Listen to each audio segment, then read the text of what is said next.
Can I address Pascal? You can, it's your show, dude. You can do anything you want. Our? But I'll address sure, it too. and yours. Like, no, you can't say our when you have a guest on because you just gave me like equal responsibility. All your listeners, all the listeners you have to lose. Exactly. That's what I'm saying, guys. That's what I'm saying. Yeah, I'm glad you're our voice. I'm glad you have our voice of reason.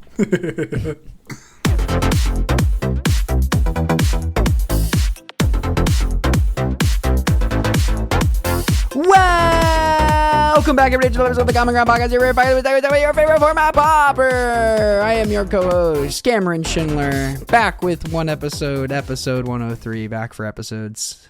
Joined, as always, by my sweet baby boy, Thomas Gunn. How are you doing?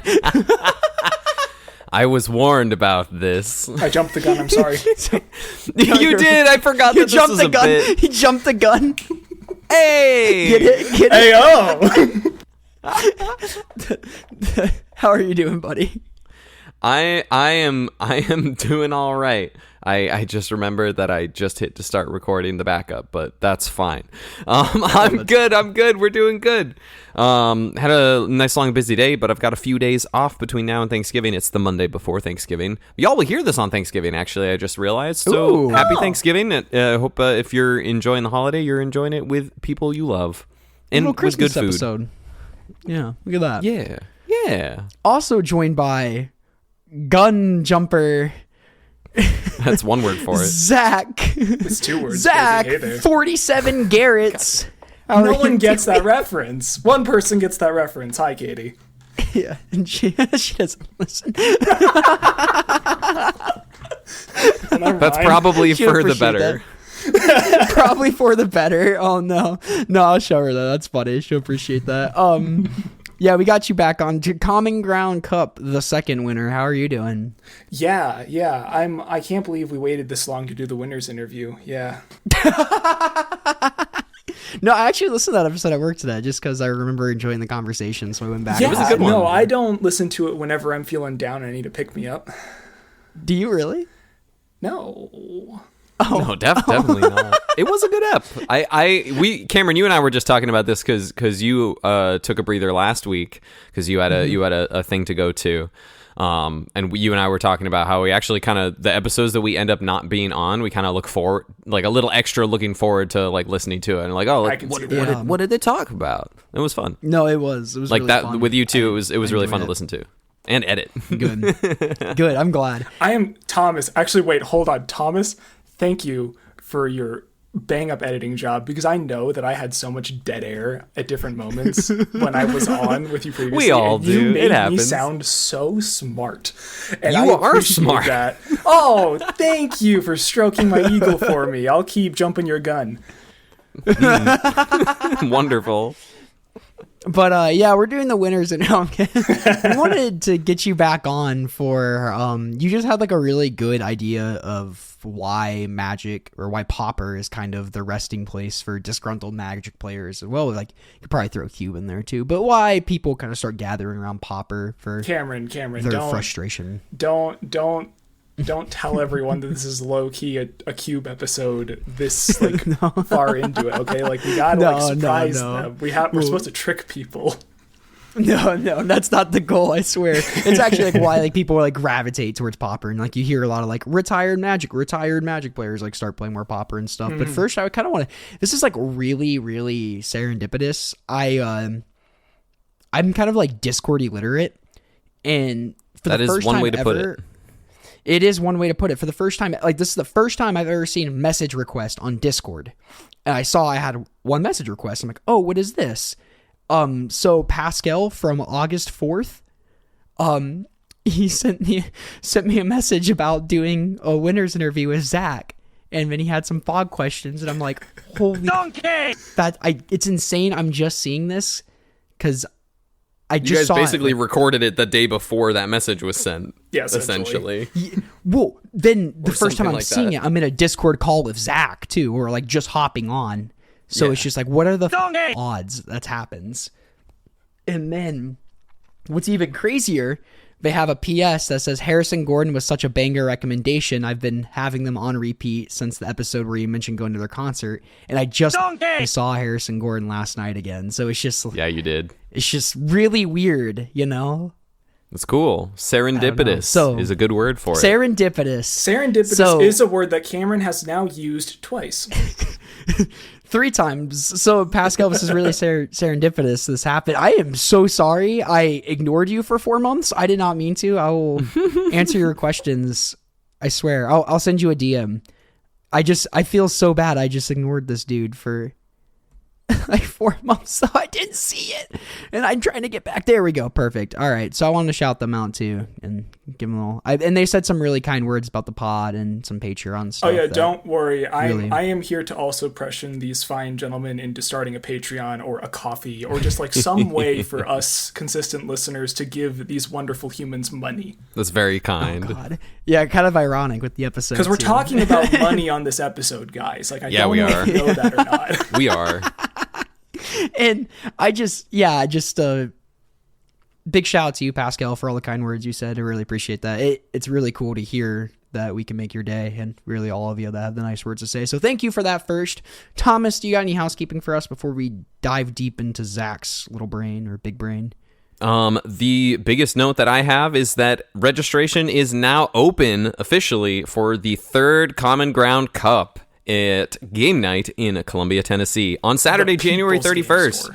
The People's Game Store. We will be there all day providing live commentary from round 1 all the way through to the finals, including some winners interviews round by round. My partner, Hannah, I haven't actually told you and James about this yet, Cameron, but Hannah has agreed to be there all day to be like our media person, like get extra photos and videos and all sorts of stuff and like help me out behind the scenes. Like there's going to be, we're going to do all sorts of extra stuff. It's going to be really fun. So, it's going to be a lot of fun. It's an 80-player capacity. We hit 76 last time, so we're right up to that capacity. If we can hit... I think we broke... No, 67. Really? 67. Oh, it's 67. It was an odd number, and it was less than 70. I know that. That's funny. Rounds, 7 rounds. It was the new funny number, is what you're saying. Oh, Jesus Christ. Yeah. You're welcome. Okay. Sorry. Well, but still, that's very, very close. Very, very close to that 80 capacity. So it'd be really cool if we hit that capacity. Really showed game night and the Middle Tennessee area that y'all are willing to show up for bigger and even cooler Pauper events. We might have some other prizes to throw in. We'll have a physical trophy, just like we have the previous 2 times. It's gonna be a lot of fun. So I'm really looking forward to it. We're gonna make it nicer than Zach's too. So damn it.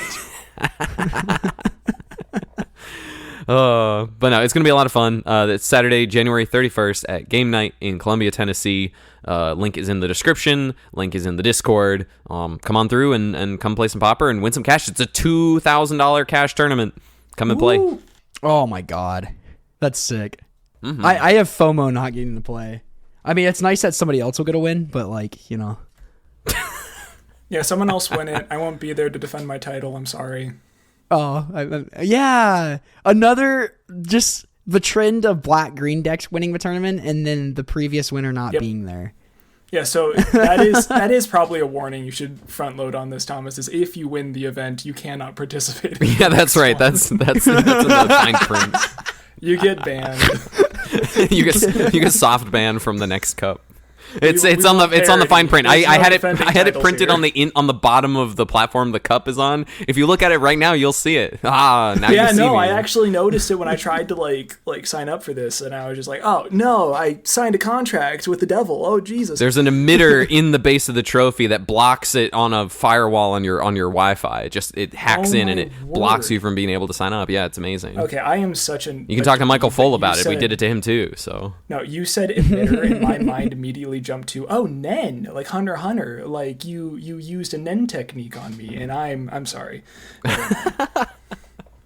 I've been reading so much manga lately, guys. It's a problem. Hey, that's okay. We all have our vices, is what I was gonna say as a joke. But honestly, if you're reading, you're like ahead of the curve at all. I think. Oh, it's picture books. There are still words. I mean, yeah, it's really dirty words. So what are we talking about today, Zach? What are we talking about? So, Cameron, and I deeply appreciate you giving me and my brain credit for coming up with like this idea today, but I basically one of my hobbies is playing Magic the Gathering, and another one of my hobbies is consuming content about Magic the Gathering. And I just happened to notice that there has been this almost universal kind of like bubbling up of more and more Magic content creators talking about either the design of Magic and like the way that it's kind of been trending, the economics of like Wizards of the Coast and like how that's impacted the game, and how like this just isn't the same game anymore for a lot of us. And I kind of like put a lot of my thoughts down in my notes app. I shot it your way, and I was just kind of like, hey, if you guys like run out of like ideas for something on a podcast, you know, like just like, hey, you can like reach out. I could probably talk for an hour about it. And you were like, yeah, cool. Let's schedule something. I was like, oh, cool. All right. I'd actually have to write stuff down now. Well, you wrote quite a bit down, Bird. Yeah, I have like writing 4.5 pages here. It's fine. Don't worry. Oh God. You said I could probably talk for an hour. We could probably talk about this for 6 hours. Given welcome to. So, how do we want to do this? Do you just want to dive in on the first highlighted bullet point you have? Let's go for it. So, like, I kind of have like 3 main things I want to talk about. The first thing is I want to talk about WotC's design philosophy, kind of where it is today, where it has been in the past, and then I kind of want to look into why it has changed due to the kind of economic constraints or incentives, I guess, that the company is facing.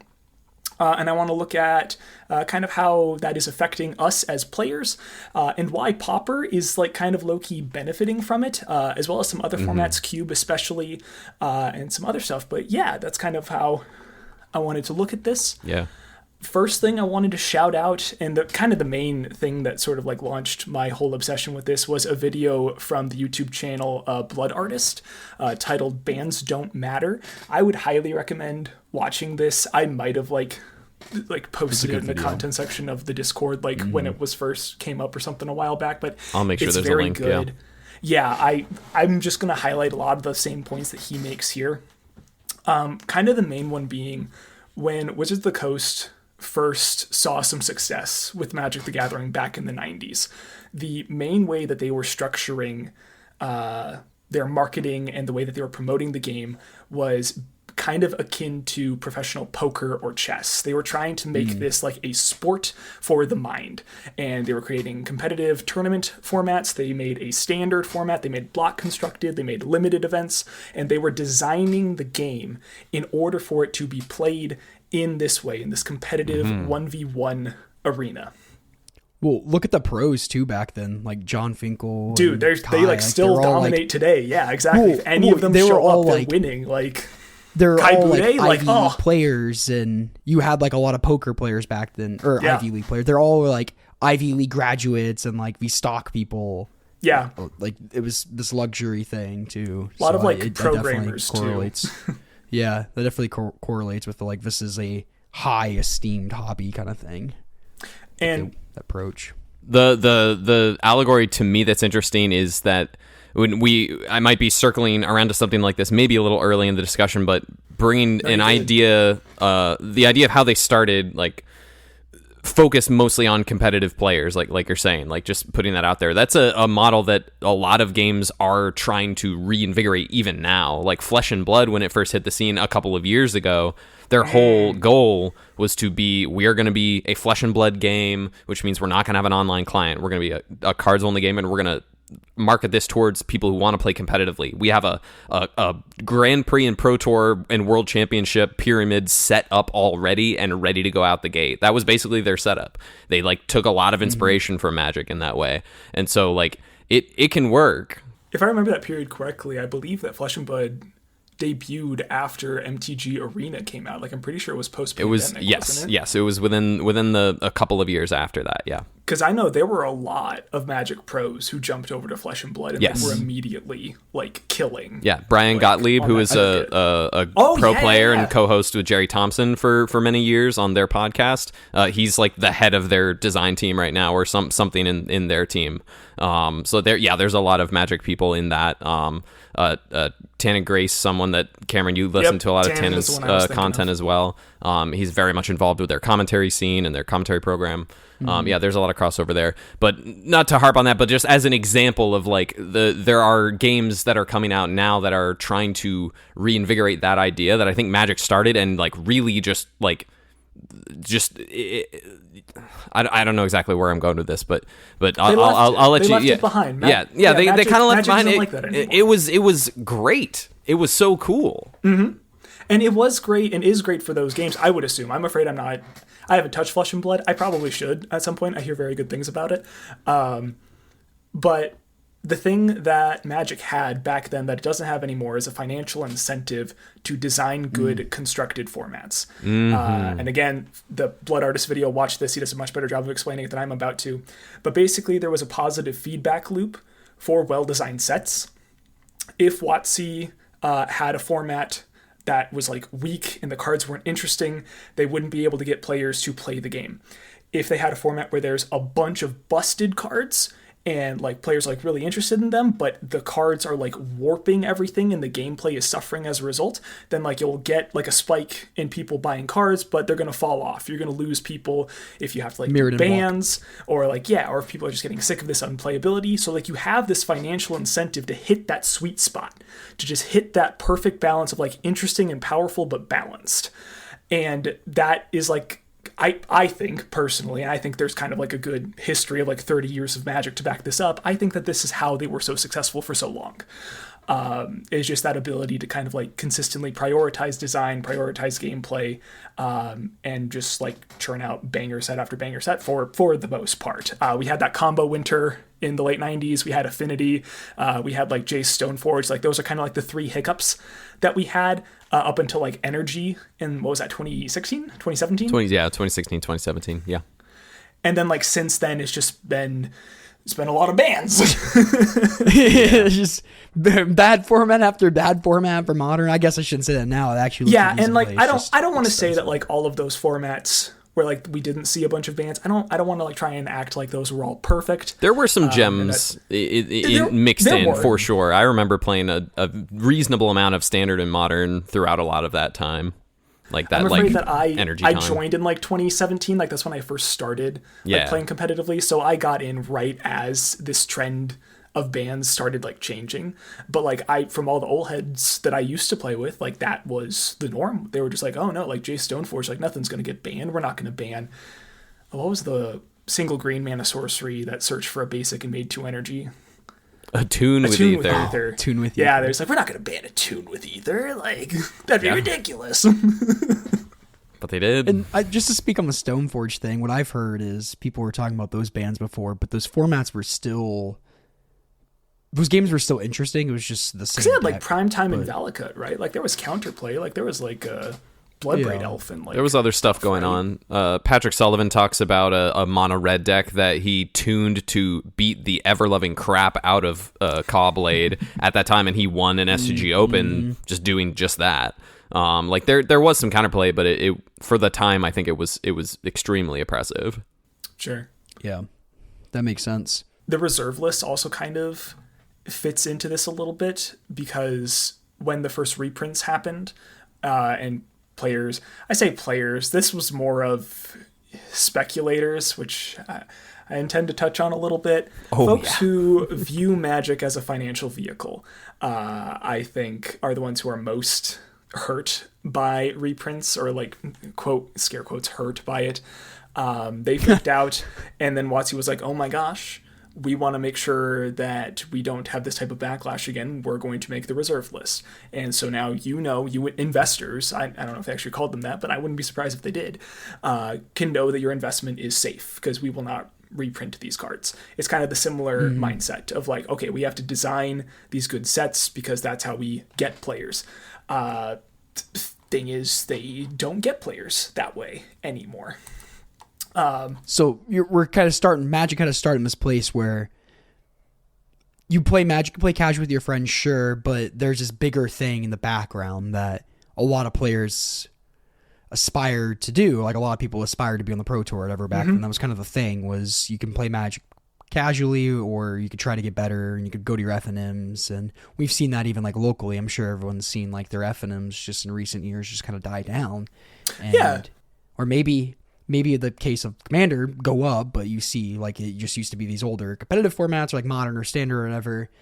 And that was the way you played the game. That like the main focus was like the competitive aspect from Wizards' standpoint, of course. And so, like you said, that was the point. We want to make good sets that make good standard formats or good draft formats and incentivize players to pursue that dream of going on the Pro Tour was the way they were making their money. Cameron, you've made me think of an analogy, but I'm going to put a pin in it because I want to make a point first. So when...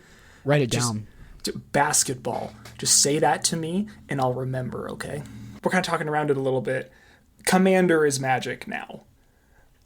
We like the game used to be designed for 60 card constructed. It is now designed for 100 card singleton. That's a fact. Ever since Commander reached official recognition by WotC back in 2011, we have only seen it exponentially increase in popularity and prioritization by Wizards of the Coast. That is true. I think it's been pretty obvious that instead of trying to design for 60 card formats, we're now seeing them design for 100 card formats and then try and like wedge those designs into standard legal sets so they can keep up what they've been doing for competitive players like us, but still reach that new Commander audience that's just so much bigger than we are. And we end up with cards like Vivi or Nadu as a result of it. Mm-hmm. Yes, that is a huge issue. I'm thinking of times where this sprinkling in a couple of staples is most evident for something like a format like Standard or Modern with, like, say, Ledger Shredder from Streets of New Capenna, where there were like a ton of like big flashy multicolored spells, like expensive stuff to do in the draft format, etc., etc. Like, we got a couple things for Pauper. We got like Angelic Overseer if you want to ephemerate that or play it as your 3-drop in mono white. You know, we got a couple. We got the Sacrifice Themselves lands that eventually we'll get an Aftermath Analyst downshift hopefully, and we'll be able to do some fun stuff with that. But that'd be sick. That would be pretty sick. But like you get Ledger Shredder is like the standout for constructed in that set, or Fable of the Mirror Breaker in Kamigawa, like Fable of the Mirror Breaker and the Channel lands. The lands usually make a constructed splash no matter what in a standard set. But in terms of like spells, like Fable of the Mirror Breaker, absolutely outstanding, incredible card. A lot of Kamigawa Neon Dynasty doesn't make that cut at all and is prominent in a lot of Commander decks. I think that's an apt point. And I think you definitely see it now with stuff like even now, like, I don't know, that's interesting because I'm thinking about it, and I think Edge of Eternities is kind of bringing the dial back a little bit by comparison, at least in my opinion. I think there are a lot more constructed, focused cards in Edge of Eternity than they have done in recent years. Like, people are still discovering some cool stuff. Quantum Riddler is knocking it out of the park in every format. Quantum Riddler is very good in Commander, though, Thomas. It is. Yeah. I didn't know that.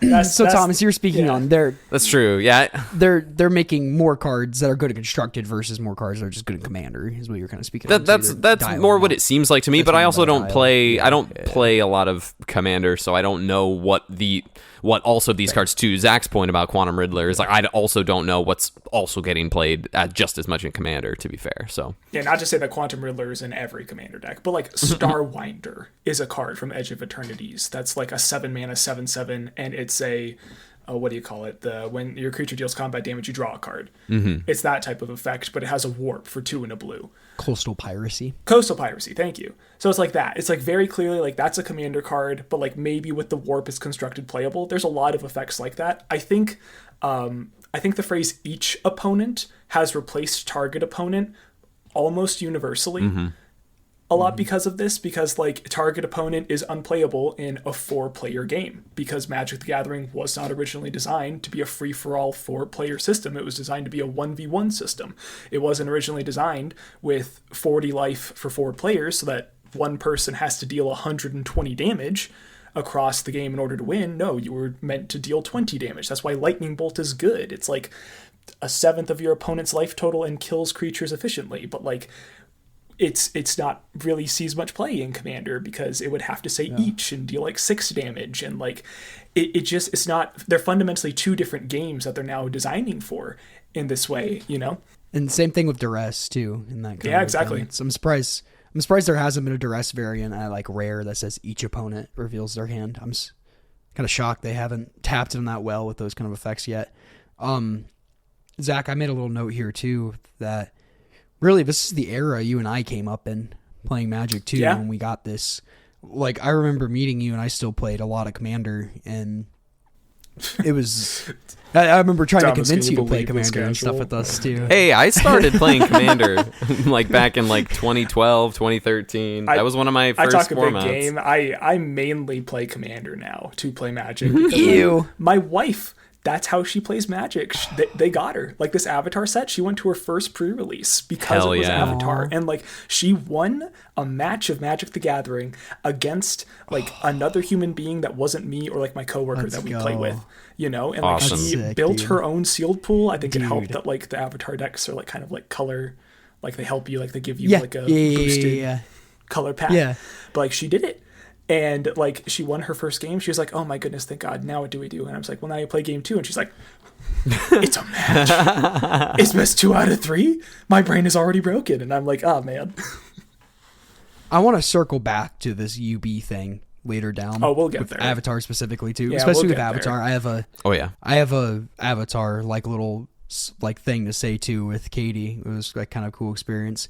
But Zach, this era that like around this 2017, 2018, when no, you're fine. I remember getting excited for they would do one Commander deck release a year, or not one deck, but one Commander set a year of precons. And I remember getting so hyped for that because that's what Commander players got. That was what you were eating. You got one set a year for specifically for Commander, and you were excited for master sets for like, ooh, they reprinted Mana Crypt. That's freaking awesome. I never got to own one before.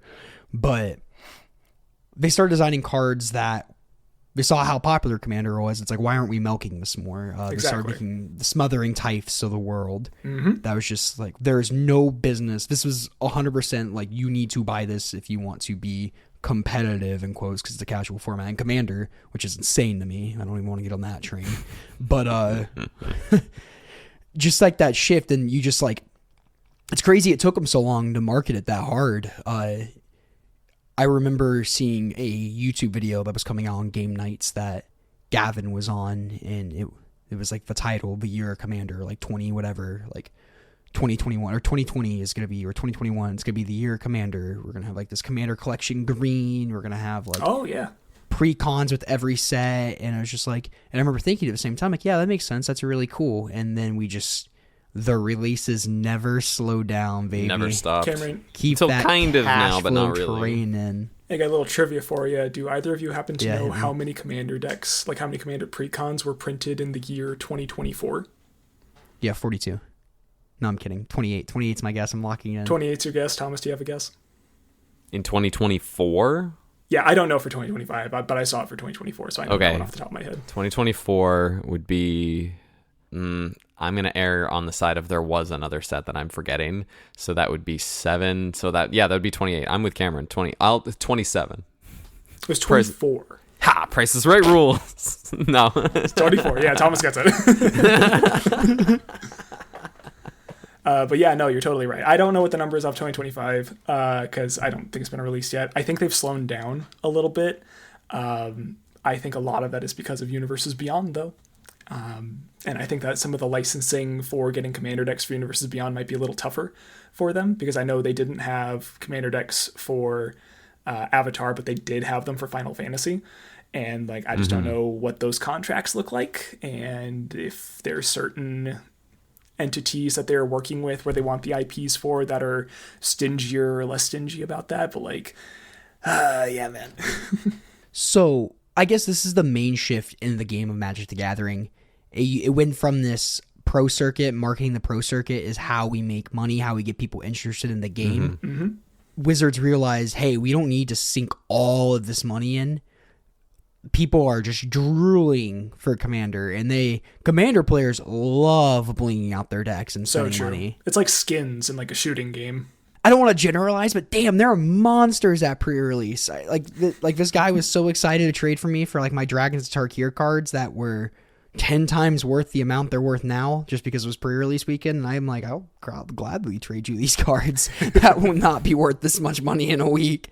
And like, they're eager to get like cool new stuff for their Commander decks. So I get it. Like, for a business standpoint, if their world revolves around money, so they don't need to dump all this money into GPs and Pro Tour circuits and marketing that. These like Commander players are just handing them fistfuls of money. And I can't be mad at Commander players if it's popular too. That's just stupid. I'm not gonna be mad at someone's like, how dare you guys like this so much? Right. I hate you, you know? It's right. Like also dumb. I'm glad you're approaching this part of it as well, Cameron, because I also want to make sure we're being very clear. Like we're very clearly very chill with anyone who wants to play Commander. Like that's enjoy the game how you enjoy the game. Yeah. I feel like Commander players, there's this what's the word? There's this misconception that all like competitive players think like Commander players are like crap or whatever. It's like, no, like that's awful. I'm sorry if that was an experience anyone has had from a competitive player, but like I think it's more of the competitive player yearning for a time gone by that we're talking about, like the time that was that we talked about in that very first section. In combination with this, like Commander just is the most popular thing most popular way to play Magic now. Anyone I meet, like my coworkers who play a little, like they all play Commander, like who are like, oh yeah, I have a couple decks, or I used to play a lot, but I started getting back into it. It's all Commander, and so in that way, so I get to welcome. So I built a couple Commander decks out of my collection. Lightning Bolt is in my red deck. It's in my Ragavan deck. Hey, yo. Well, because it's a Ragavan True deck, so I just boomer. need to get anything out of the way on turn 2 or whatever. So Sure. playing Ragavan against casual players is kind of mean, actually. that's very boomer competitive of me, actually. My other deck is Dragon Lord Ojutai Flash Control, and it's also not very nice. Thomas. But it's fun, and I get to play. Yeah. And I get the appeal. It's like Pauper scratches that medium itch to me where it's like I can't help it when I sit down to play a game of Magic. I want to win. I want to beat you. Then like Pauper, like no matter how casual the You format can't is, have that I- attitude when you're playing Commander. Or if you No, not do, really. it has to Yeah. be like you have to like agree with that with everyone at the table, and that's like CEDH. and that's that's where you're disgusting. gonna get that. That I will have a superiority complex. about Look, CEDH. man, I have played in a CDH tournament. It can be fun, but whatever. But anyway, I don't want to offend people on my hatred of CDH. No, but I feel like everyone who plays CDH kind of knows. you fair see. We're all like, yeah, we know that the game wasn't designed for this, and it's inherently broken, and politics is just the most powerful thing, and it's like absurd, and like every card is whatever. Gosh. Yeah. And personally, I like 1v1 Magic, and I like Same. that competitive itch, and As Dick 1v1 intended. formats. Yeah, exactly. And He and I are like Dick that. Garfield, PhD. okay, Dick cool. Garfield, yeah. Jesus Christ. But it scratches the itch for me. I inherently like 1v1 formats more, and Pauper I've been drawn to for reasons we'll probably get into further down the episode. But I was going to say Commander is more like I want to sit down and have a couple beers with my friends at a brewery. Not me personally, but that's I get Barcube. it. That's Yeah, that's why we have Barcube. That's yeah, exactly. Yeah. But like Barcube, you can't introduce new players to the game of Magic with Barcube. Yes, you can. 100% you can. If you're introduce WotC? them to the game of Commander. I know what podcast Cameron listened to today. Is this Lucky Paper Radio? Yeah, Lucky Paper did a misconceptions I need to listen to episode. them. I need They're to so get them good. on They're my. so good. Yeah, no, I know. I really like their guest. This is not a paid advertisement. We love Lucky Paper Radio. I think I will love them. They once I did. start They listening did to call them. Pauper not my a very God, powerful guys. format. They've also done this now, so that's another Guys, podcast that we guys. need to indoctrinate them. beef with. Lucky No, we need Paper to beef with with. Common Ground crossover when? Yeah, But Zach, I was saying, I agree that Wizards cannot teach new Magic players how to play via Barcube, but I think you can foster new players through Cube. I don't want to get too much into that, but because if you look at Commander's very, very complicated, and something listening to Lucky Paper Radio today, like Andy mentioned that he's heard from new players' perspective that they're just okay. They'll play games of Magic where they don't know what every piece of cardboard on the table does. My wife, Which that is that's- absurd to That's me. how my wife plays Yeah. the game. Is like there's That there's is too so much, absurd to me. There's too much and like the way I build my Commander decks is, and the way I've built decks for my wife to play is like there will be moments where I realize, oh shoot, she has 8 triggers on the stack right now. how do I explain this to her? She has no idea, you know? And like, I've had to like really like quote unquote dumb down. There's got to be a better way to phrase that, but you know, like simplify. I've had to simplify decks because Commander is just inherently this bombastic, complicated, Terrible. I mean, yeah, there's a lot going on. There's so much going on. It's more. I think the new players play it like a board game. They play it like a party. Yeah, board exactly. Game. Yeah. Yeah, they're like, 100%, where that's what they it just is. play the card and they're like, oh, I'm reading it for the first time too, guys. And like, And this that's is- fun to some people. That's cool. Exactly. And that's why Yeah. they don't like combo kills out of nowhere, because they're just like, oh, like, I thought you were doing your thing. Like, I was going to do my thing, and now the game's over. Like, okay, that's disappointing. And like, it makes sense from that frame of mind, you know, but that's not Magic. And to be honest, that's the sane view. That is like the healthy view of Yeah, like, it oh, really I just is. like play this game casual with my friends versus like me where it's like, oh, there's no money or no gain for me to be good at Pauper, or I think I'm a good Magic player, but what's the point? There's no end or like reward for this. So it's like, I waste more of my free time thinking about this than you. Awesome. You know, like That is kind of how it goes. there's no reward. It's just so I can go to my locals, pay $10 and win $15 for going 4-0. Hell yeah. Like, that's my reward. You know, and I love it. So we're the problem. Yeah. We are. And like, Yeah, the competitive ego is definitely a toxic part of it. I think that not enough. I think that not enough competitive players are also acknowledging that part of it too. Like, not that there's anything in particularly wrong with like the general competitive mindset either, but there is a lot of like entitlement of like, what, you left us behind, but also There's a I don't know. healthy It's tough. It's a very nuanced thing. I'm glad that we're kind of getting into the weeds here because there's a lot to talk about. I have a weird analogy. I feel like competitive players, you're the oldest kid, you were an only child for a bit, you were used to getting all the attention, and then your parents decide to have another kid when you're 8 years old and you're really struggling not getting all the attention anymore. Cameron, But I guess say in this more scenario, about your it'd be childhood like trauma. you know, I'm the youngest. Yeah, it's Oh, friend- you it's- were, he- you were he- the problem. Cameron speaking You from ruined your sibling's Commander's life. perspective in this analogy. yeah. Oh. Cameron is Commander I guess in in this this- analogy. In this analogy, Cameron like, is commander. in this analogy, competitive format being like the oldest child, it'd be more like if they just decided to lock you in a box and just like kind of feed you breadcrumbs instead. Yeah. Sure. It can feel that Youngest way. Sibling ate Thanksgiving. Yeah, it does. But I don't know if we had a segue in basketball. So this is like a good spot for my analogy, but I'm going to pivot from basketball to baseball. Okay. I love basketball, guys, but baseball's better because competitive play. No, that you could imagine- just stop there. You're correct. Baseball. Yes. Yeah, I mean, yeah. Go Dodgers. Controversial. I know. But like the MLB is like the peak of baseball, right? That's like Wizards of the Coast designing for competitive 60 card. And like all of us, we're not playing in the major leagues. We don't plan to, but it's like something to like aspire to. Like there's beer leagues that we can go Thomas play is in. That's pretty like your the pro FNMs, you know? Commander This is being the technically true. focus would be like if the MLB wasn't like the most popular like baseball, if instead it was the Savannah Bananas that were the most popular. You know what I mean? Like, it's not a bad thing. It's just significantly different from what like we're all used to. And like, would we be doing backflips in our beer league? No, we're gonna kill ourselves. So like, no, I like that. That is Yeah. good. That's very good. That's very true. And I love the Savannah Bananas, especially the one guy who does the Frankie Supa. That's awesome. I love that. I'm gonna cross basketball off my list. I had, Thank you. I appreciate that. but I was segueing into something. What was I saying?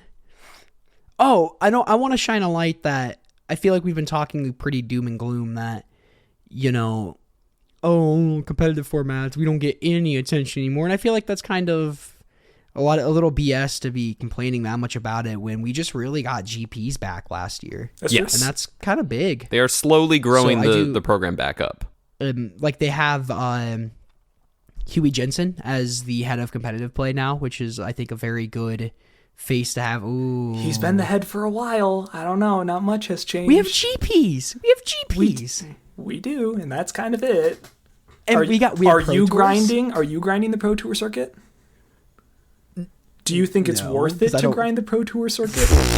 No. Right. You see, there's no incentive for us anymore. Like, there isn't, like, we don't have the same luster of, like, oh, like, the pros, like, that's something to aspire to. We don't feel that anymore. That's not being, like, cultivated. Like, not to try and, like, immediately, like, spike the point you're making down. I do agree with you that we have been getting thrown some bones lately as competitive players, but it's very clear that we are second fiddle. My reason, I guess, there was a period of time when I moved here and they just brought back RCQs. It was the first time in my life, my Magic life, that I could really just, I got a chance to taste competitive Magic for the first time in my life. And I went hard for a bit.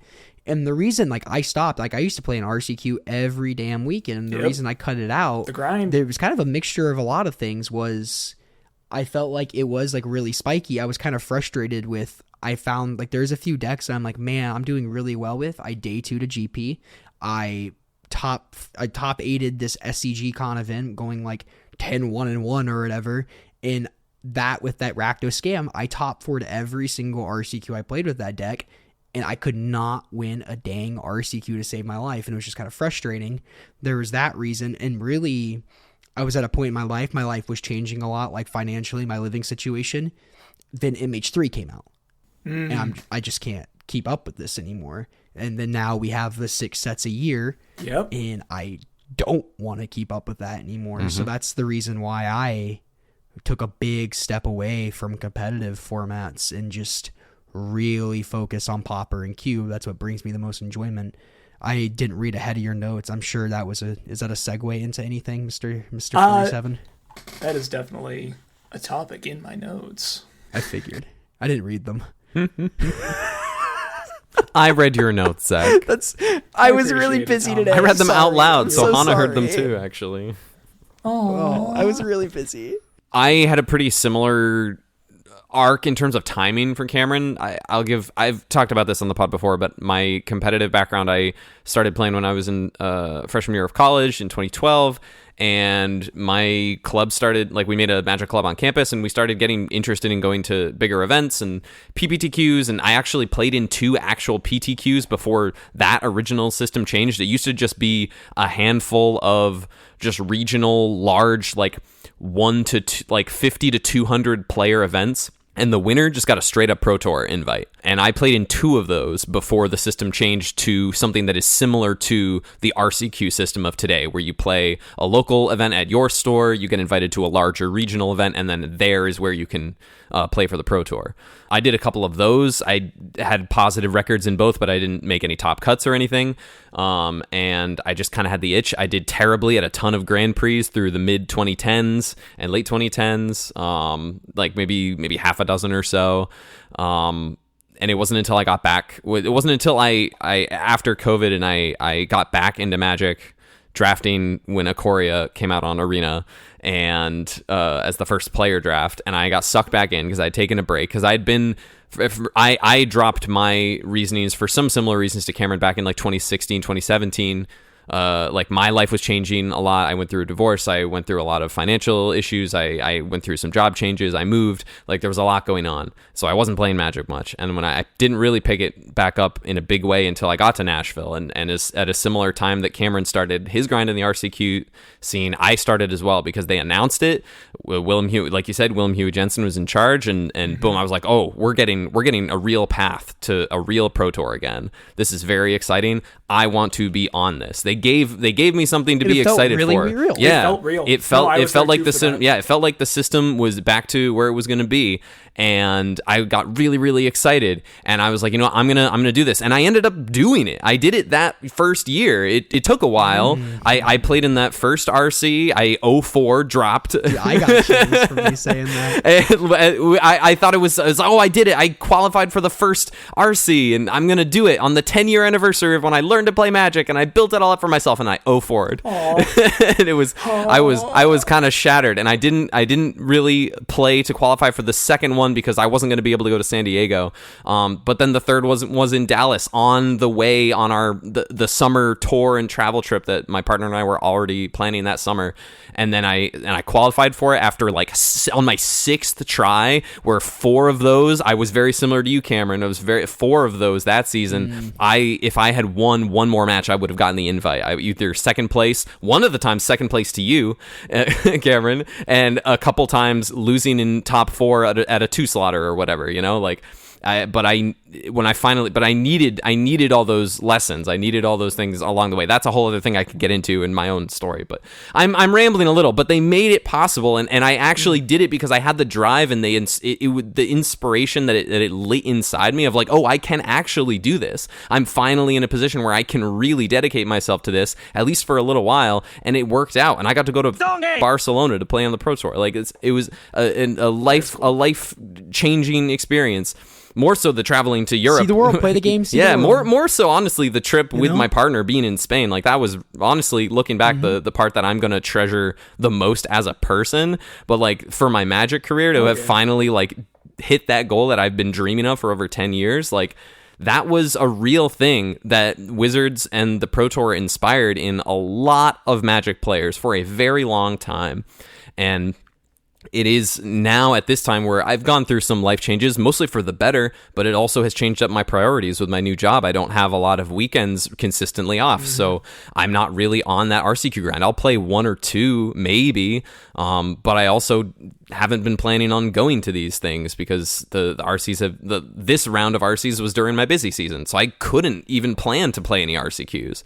So that's honestly, I'm really happy that we have had. We're gonna get to the Pauper stuff. I swear we're gonna talk about Pauper, everyone. I swear. Yeah, we are gonna talk about it. I'm so sorry. But like, no. But I mean, this. I like how we're saying this an hour. Here's a little sprinkle. It's not gonna. We're a little less than an hour in. Like, here's a little sprinkling of like. I would not have. I think I have a deeper love for the game now from just a love of the game and appreciating it, and my friend group and just having a fun passion, one of my many passions in life. And I think that comes from Pauper and Cube more so now in the time that I'm really being intentional about it, and having the shine of the Pro Tour seem a little dimmer. I'm in a unique position where I'm also kind of like, okay, I did the thing, now what? So like, I'd like to get back there, but it's also like, that's a very privileged position to also be thinking about that. But I also, I don't know how much of that I'm going to keep. I started rambling a little bit, but no, that's beautiful. No, that's a great ramble. Yeah. You speak to a similar experience of mine. I think because like I also try to jump on we're just all going to take turns talking about this. I also tried to jump on the Pro Tour, like when they brought it back and everything. And I think I drove to Fargo, North Dakota, and to visit a buddy of mine who lived in Bismarck at the time. I lived in Sioux Falls. Fargo's a 3-hour drive for both of us. So we just met up there to play in an RCQ.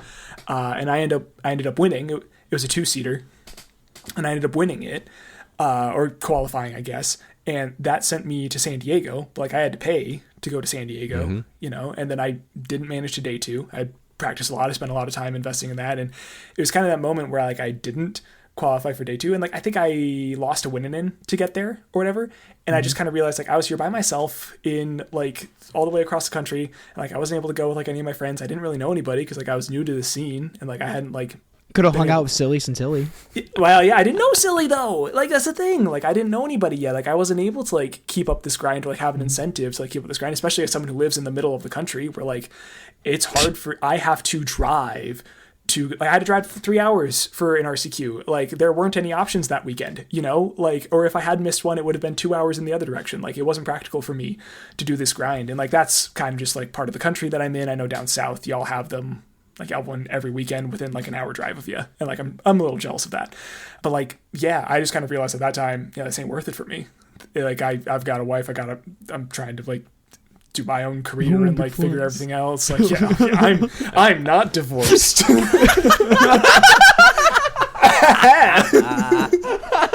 I married the first girl that smiled at me, and she's still with me. Yeah, that's beautiful, man. But yeah, no, I think that, Thomas, especially what you were talking about there, is really do what I want. It's what I want to get at with this episode, is that so many of us, and maybe this is just the thing where like we're not young anymore and we're not like prioritizing the grind. Cameron's like, maybe like, you guys aren't young anymore. we're prioritizing the gathering, man. Like, to be cheesy as I'll get out about it, like, but that's what's gonna live. Like, I have some like financial stuff for WotC that I kind of want to talk about, and like just general economic trends that are happening here in the States, and like it doesn't look great, but I feel secure in my hobby of Magic the Gathering because I know that the people who are passionate about it, like y'all who make this podcast, and you don't even let people give you money for it. We're desperate to give you money for it, and you won't even let us. Like, you exist. That's the whole and like thing with taxes. I'm gonna Really stop you right there, scared Cameron. It is not as big a thing with taxes, and we're gonna figure it out. Okay, we can talk about that sometime. I have a tax guy. We can Cool. talk to him. have a tax guy. I do. I know. One of my good friends is a tax guy. That's great. Some rich person. I don't know what his title behavior, is. and Tax guy. telling people not to give you money. Ugh. I wanted to. That's funny, Zach. I wrote down a question for you too, which was, Zach, what happened? Is what I wrote down. But I guess you answered it because when I met you, we both had the young. We were just both dying to be the LGS boss, or maybe I was. Maybe the that was a me LGS boss, problem. dog. I don't know. We traded games. That's true. Do you remember me just crumpling a card off top of my library after you hit me with a Ragavan? That was the luckiest Ragavan of my life. Was just at a casual it was like, Monday Night Modern or whatever it was. Real quick, I was so pissed. Real quick, I took one turn off to pay 3 mana to put Luris in my hand, even though he has a Ragavan on board. I'm like, I'm gonna take one turn off and do this, and he's not gonna be able to come back from this. So I do that, say go, swings a Ragavan, hits Thoughtseize off top of my library, and I'm just like, you've got to be kidding me! And just it was, instead of Copperline Gorge, it was a Blackcleave Cliffs that saw its fate that night. I just wanted to throw my last little, since us three each had our little, oh man, we used to love this, and back in my day, like, I didn't yell at clouds. Yeah, well, we're all just talking about, we all had that grind in us, that dog in us, and that kind of faded. And I just want to like end my point with, I wanted like nothing more to play on the PT. I would have daydreams of winning a PT and like calling my mom crying that I won a PT. Like, that's like a fantasy of mine. And for WotC to like take like somebody who's like so enfranchised as me and just not make me give a single fuck about that anymore. That's like thing. Pretty wild. Yeah. You know, like I would daydream about winning a pro tour, and now I couldn't care less. Yeah. Because you know that they don't care about you. No, and it's a company. Like, ooh, yeah, but like there was a point when they did, you know, like we're all talking about how they had this like passion, like they did instill that passion. That was their marketing strategy, and that's just not. They've left us behind, and like we're the ones. Everyone else, all the Commander players, they're the ones who got raptured. We're the ones who got left behind. That's the analogy. Oh my god. baller reference. That's a good one, dude. There that you is go. A good analogy. It mainly, I just want to nail in the point that the main part of it was just the format churn. The keeping up with it was just becoming way too much of a financial. Yeah. Do you want me to burden. jump into some of that I'm stuff not right now, gonna be. Cameron? Yeah, let's do that. Jump into the money stuff because, like, I don't make a ton of money. Like, I can't invest. I borrow most of the cards I play at tournaments. Like, I'm good. You know, that's financially savvy. Thanks. I'm again very, very blessed to have a wonderful friend group who has access to cards and trusts people. It's the gathering, people. That's right. It's the gathering. Get rich friends. First thing I kind of want to like just make very clear is I hate Hasbro as a company. Yeah. I don't care for them. They're generally speaking a toy company. But right now, and I know Saffron Olive had a really good video about this on the MTG Goldfish channel where he kind of broke down just how reliant Hasbro is on WotC, like as a division of their like things they own, like, and just like how that cash flow is like keeping them like alive, is like they're using the profit from Magic the Gathering, because like WotC is also Wizards of the Coast, but like D&D just sells books and like they've tried to like pull one over on that community, but like there are so many other competitors for D&D that like they could lose that money overnight if they piss off those fans. They too lost much. their own market. Exactly. Like it's already kind of happened. Like they realize that they can't do anything to like market that better, so they're just milking Magic as a result of that for even more. And like that's like floating like the rest of their businesses. They're like the rest of their toys, the rest of their like movies, and like just all of that. Again, Saffron Olive, MTG Goldfish, like check out. I can find that for you, Thomas, if you want to drop that in the show notes or whatever. But to the point that they're so reliant on WotC that Chris Cox, former WotC CEO, is currently the Hasbro CEO. So like the shareholders of Hasbro, like the people who have the most invested in it, looked at this one sub company that Hasbro owns, took the guy who was running that and put them in charge of the whole thing. By the way, how do you guys think Chris Cox spells his name? As the Lord intended. COX, right? Like that's what I typed into Google when I was trying to look him up. But no, it's COCKS. That's his name. Incredible. What? Wait, what? That's actually his name. Right? That's his real name. The CEO of Hasbro. He also DMs for like his sales team. Can you imagine playing in a D&D group that's run by your boss? Ew. Ew. Hey, I bet I'm sure they have so much fun. I'm sure that they're like a family there. That's what I'm sure of. Oh, yeah, dude. Dude, I saw a tweet by Hasbro, and it's like when we... like a company that plays together stays together or whatever. And it was like some execs like playing Commander, but none of the cards were sleeved. They had like the life counter wheels. Like all they did was down. open some precons and pose. Oh my god. Oh boy. Yeah, there's no so actual funny. games happening there. No. Oof. Sorry, continue. I just had to throw that in there. It was crazy. I'll try to find that picture for the show. Please do. But yeah, no, it's very clear that like Hasbro is riding Magic the Gathering, which like I say that to kind of like say that all of these behaviors, all of these like pushed sets, with like we're gonna see 7 sets in 2026, and don't worry, that's abnormal. We're gonna see 6 in 2027 after we just saw 6 this year, which is like unprecedented for us. But like, don't worry, guys. Oh, don't worry. We're gonna dial it back down to 6. 6 is too many. 6 standard sets is too many. It truly it is. But what if one of them is like was gonna be like an Assassin's Creed style like half set, and then you realize, oh no, that's the worst product we've ever sold. We actually need to make this a full on standard legal set, and then we slap like Spider-Man on it, and like what happens to that set?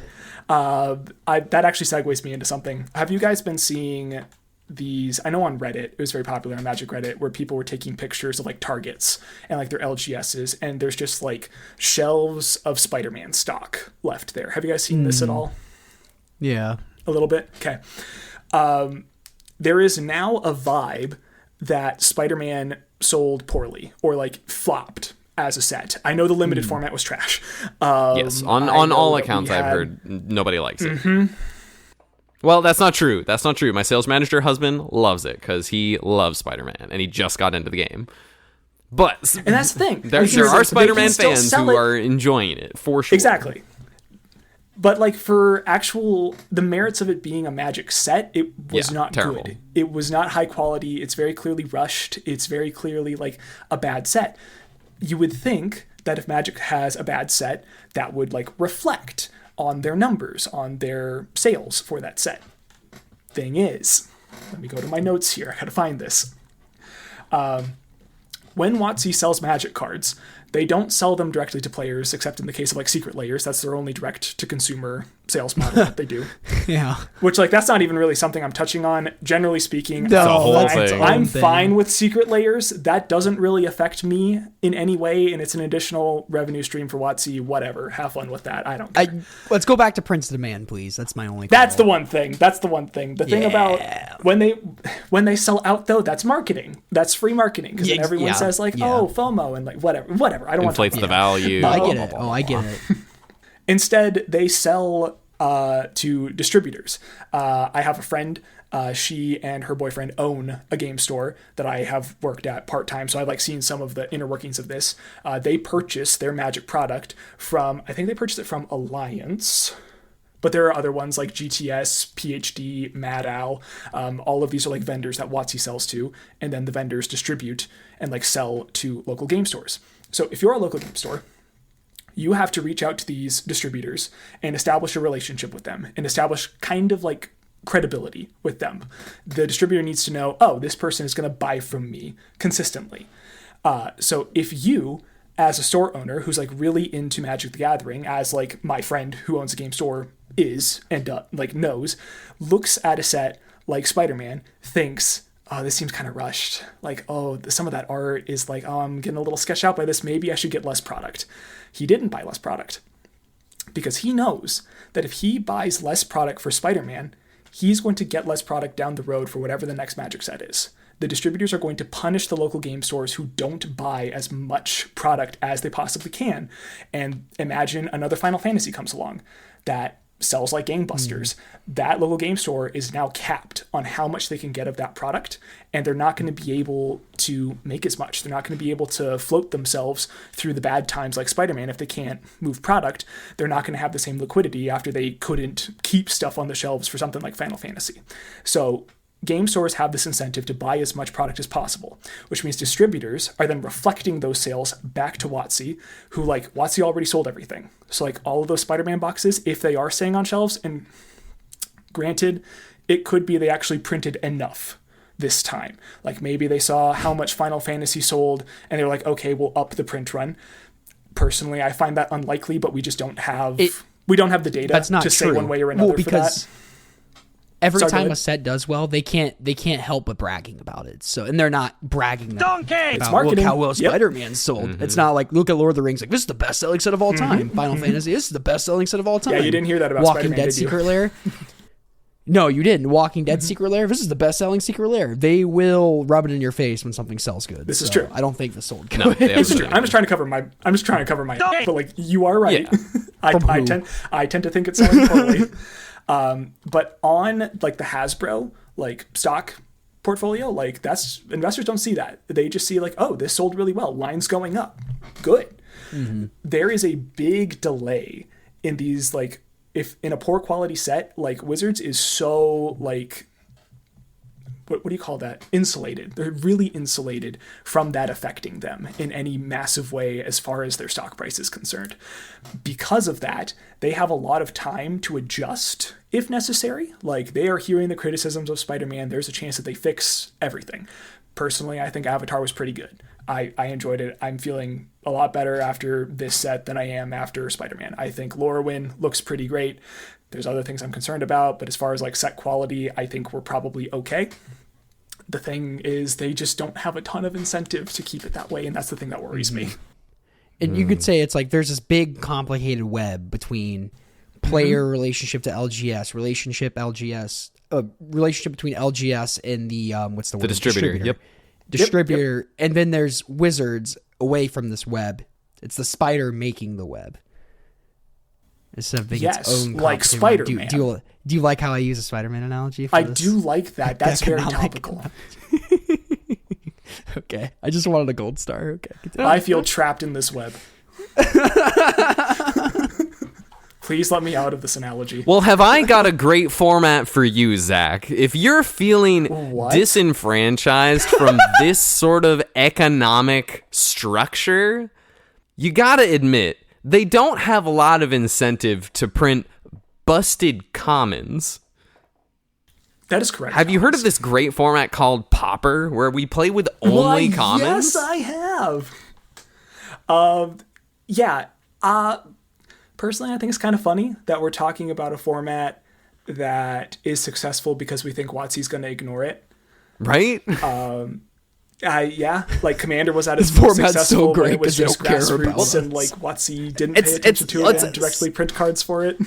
It's not true that they don't pay any attention to it, because we do have the Pauper format panel, kind of to what we were saying of like feeling like we were kind of left behind and disenfranchised. I think that mostly refers to the energy of like the first part of our discussion with like the stalwart standard and modern grinders of a day gone by in Magic, and a lot of the Pro Tour formats. Yeah, Pro Tour sort of aspirations. Those sort of vibe of players who still want to enjoy having a good time but prefer one-on-one Magic and want to have at least scratch some of that competitive of itch. I think they're like these formats like Pauper and Cube, and to some extent in your notes you get at pre-modern as well, Zach, down the line, which we can touch on too.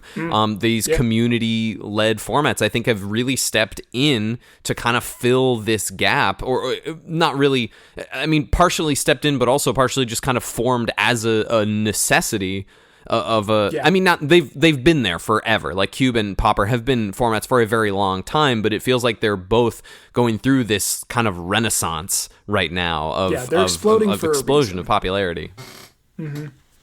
I think that Thomas, sorry, go ahead, Cameron. Thomas, I like your differentiation between monetization and caring. It's not that Wizards doesn't care about Pauper. Like we see, like Gavin, he's very passionate about a Pauper format panel.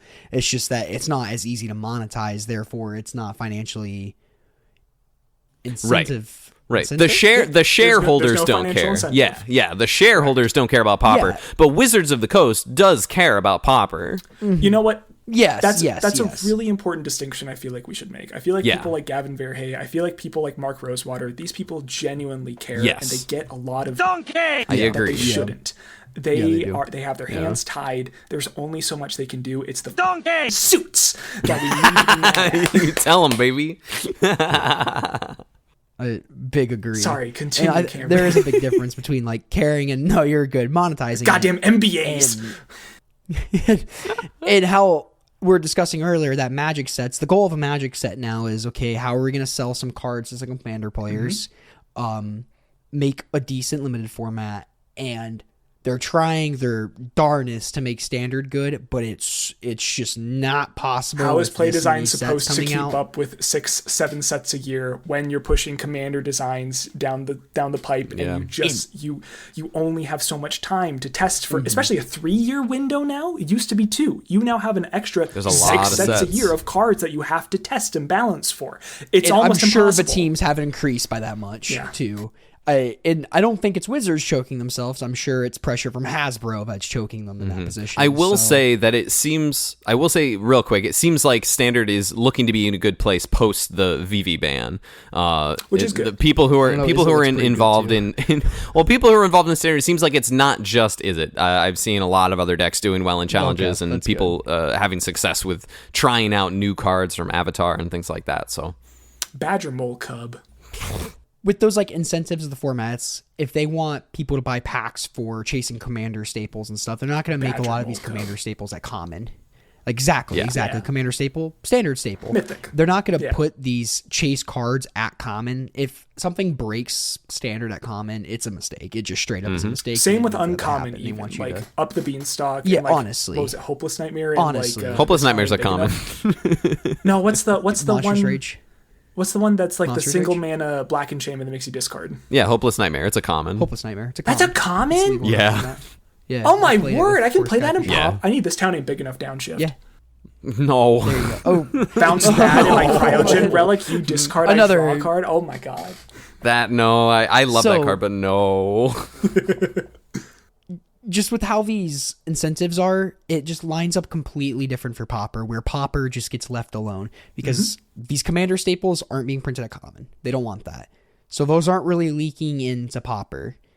They want good draft sets. Okay, let's not have busted commons like Writhing Chrysalis in every single set. Yeah. Every once in a while, the Writhing Chrysalis will happen in a high-level MH set. So we'll get some influx of power with MH sets or master sets. When I've talked about that before, not those existing. And that's We've good talked for about this a lot Pauper on though the show, too, because that honestly. also like I agree. we do I need agree. a little bit of churn like every like 4 to 5 years in the format. Like it is healthy. And Pauper, to call back on last week's episode that I wasn't on, I think Pauper, Thomas, this is a point I wanted to make to y'all too. It's not that Pauper feels less like Legacy now. I think that Legacy feels less like Legacy now, and that Pauper feels more like traditional Legacy than Legacy does currently. That's interesting. Yeah, I would agree with that. We just have this slower turn, and I think that attracts a lot of players to Pauper, just when you're really frustrated with this. And that we've talked about this a ton on this show, that they're not going to print a better lightning bolt. So Can I the speak to barrier that to a entry little to our bit? format's a lot higher. Yeah, hit me. I think that a lot of that does come from their need to design around limited formats, because commons are the most frequent cards you're going to see. So the things that you can push are the things that don't show up as much. Like, you can't have a card like Corey Steelcutter show up at common. You can't have a card that is an engine in and of itself that, like, is basically an unbeatable self-contained threat. Like, you just can't run those at the common or really even uncommon levels. Like, there is just, as long as we have like retail limited, there is like a really big like bottleneck on what Wizards will be willing to print into Pauper, even if they never even think about Pauper, like for their design. That's exactly my point. Yeah. That's the start of my tangent. No, I was you're so right. Pauper I just wanted to like put a finer point on it. I'm sorry. Oh, thank you. No, you're good. I like that. Thank you, because I can get very tangenty. Like, Pauper is so out of the way for Wizards incentives that we're almost like insulated from them hurting us. Yeah, I guess I shouldn't say Wizard, Hasbro's maybe. I think we get a really filtered version of Magic because of that. I think it gets like we have so many like filters. Like, the first filter is like standard, and then there's like modern, then there's like legacy, and there's more and more cards in it. But just the filter of no rares is like such a massive, like, we're only getting like 2-mana 2/2s, you know, and we get the best of that, Paupers, you know, and like that's what Pauper is, and like that's Pauper's really cool. That sweet Brita water. Yeah. Oh yeah, it's that carbon filter, it's that gravity drip filter, baby. That's Pauper. Is that good? Doing from the Brita. So, did you have any other more points on like why Pauper, Zach? That's the biggest one. Is I think that Pauper is the most insulated from this behavior we see from WotC. Like, we're going to see 6-7 sets a year. Pauper's barely going to be impacted like that. There's going to be maybe half a dozen cards that like seriously impact the format. Like, I think over this past year we've had Sagu, Wildling, maybe Cryogen Relic, that have been like big format altering or like impactful cards. Grim Bauble, maybe, if you want to stretch. Grim Bauble is cool. Trying to think. Yeah, exactly. Right? Like, we can't, like, it's not like there have been a couple Spider-Man cards too, but yeah. Okay. Yeah, totally. Yeah, I guess. Unfortunately. Now, granted, like in a year like when MH3 is released, it's a different can of worms. I don't know. That's doable because if I need to upgrade my Pauper deck, it's like what, $50, maybe $120 for a new deck. If I like need to, I can keep up with that like once a year. Way like, less than that. Yeah. I'm being like very like, you know, like as someone top who of the owns line. as someone who owns like most of the MTG Goldfish top 10 page on like, you know, their Pauper page, like I just like that's probably what it would take for me to keep up with it, is like a couple $100 a year maybe, and like that's, you know, standard. There's $800 decks, you know, like, and that's starting to trend in normal hobby levels. Exactly, too. You know, like, it's reasonable to spend that much on cardboard, said the guy who spends way too much on cardboard. Yeah, exactly. Not like I'm spending $800 on a deck every 3-4 months, exactly, and then you can't keep up. Spending money on flights and hotels to fly out to California to play this tournament, or fly to wherever and play this tournament just to, oh God, I hope I can min cash and make $300 back. Yeah, dude, if the promo sucks this time, dang, that sucks. The vendors are only going to pay $50 instead of $100 for my promo that I got for participating. It's like, that sucks. If my deck cost $800, I would not have flown down to Nashville to play in like the Common Ground Cup, you know, like I wouldn't be able to justify that big of an expense. No, your winning was worth more than your deck. It was, which is really nice. Yeah, that's sick. And like that's obviously like the biggest like appeal to Pauper is just like the price. I know I saw some chatter in the Discord about like how, oh, there's some commons that like you think should be $1 and like they're actually like $2 to $3. Like Lorien Reveals, I think, are a little pricey, or like Mass Vandal, sure. Keswick like Flame Breathers, effects. a few bucks. Yeah, the blasts. Yeah. And it's like, okay, that's fine. Cool. Like Lotus Petals, like $20-$30. 70. Like, yeah, sure. Like, yeah. Okay, that's like, fine. I've been playing some Avatar Draft on Magic Online, and I've been able to like just continually 1-2 because I keep opening Badger Mole Cub, and I get to sell it for like 40, 60 ticks, and I just like keep, oh, this is how you go infinite. Yeah, you just open the I opened a Cub in some I 4-1'd a League with Fairies the other day, and I opened Badger Mole Cub in the chest. Feeling. I was like, sweet, that's 3 more leagues, baby. Let's go. Oh, that's so sick. Shout out to DP Ty, who I beat in the last round. Hit them up in the chat and recognize the username over Discord. Thanks for the The game. bread and butter 4-1, yeah. Not a Thomas bread and butter 4-1. That's a very rare Matt MTGO 4-1 for the old Thomas hammer gun. the Thomas 2. usually there's a 2 involved somewhere in there. I mean, yeah. That's usually how it goes. Zach, I remember when you just texted me. What deck should I play in Pauper? Like, what's a good deck? I'm like, I seriously think Black Green Fog is super busted right now. Yeah. And you're like, really? I'm like, yeah. And you're like, yeah, I'll try it out. And then you're like top 3 to challenge or whatever. Well, and you're just like, I'm 14-1 in leagues right now. Yeah. And I'm like, Jesus. Mm-hmm. You're like, I love this deck. I'm 14-1. I'm like, damn. It's really dude. good, man. That's funny. Yeah, it is. It wouldn't be an episode without talking about Fog, you know? Not with me. I wanted to also shout out just a couple other formats that are kind of this like grassroots community driven. Mm-hmm.